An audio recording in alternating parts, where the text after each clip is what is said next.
Have you ever wondered why so many men work so hard and honestly without ever achieving anything in particular, and others don't seem to work hard and yet seem to get everything?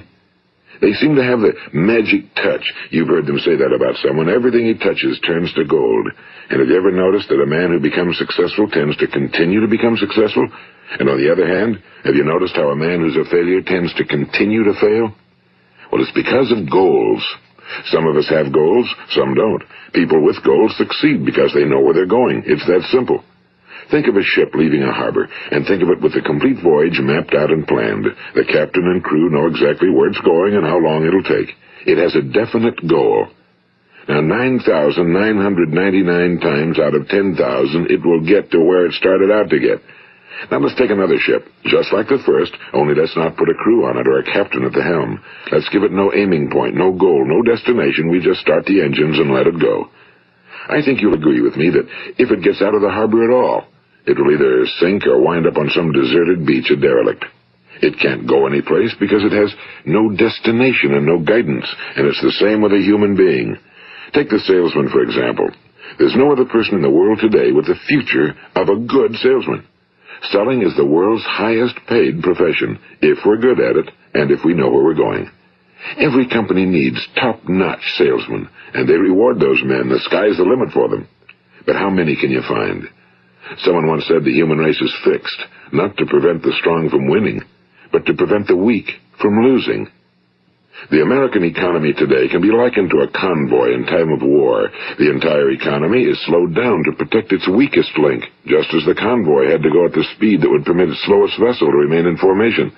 That's why it's so easy to make a living today. It takes no particular brains or talent to make a living and support a family today. So we have a plateau of so-called security, if that's what a person's looking for. But we do have to decide how high above this plateau we want to aim. Now let's get back to the strangest secret in the world, the story that I wanted to tell you today. Why do men with goals succeed in life and men without them fail? Well, let me tell you something which, if you really understand it, will alter your life immediately. If you understand completely what I'm going to tell you from this moment on, your life will never be the same again. You will suddenly find that good luck just seems to be attracted to you. The things you want just seem to fall in line, and from now on you won't have the problems, the worries, the gnawing lump of anxiety that perhaps you've experienced before. Doubt, fear, well, they'll be things of the past. Here's the key to success and the key to failure. We become what we think about. Now let me say that again. We become what we think about. Throughout all history, the great wise men and teachers, philosophers and prophets have disagreed with one another on many different things. It's only on this one point that they are in complete and unanimous agreement. Listen to what Marcus Aurelius, the great Roman emperor, said. A man's life is what his thoughts make of it. Disraeli said this, everything comes if a man will only wait.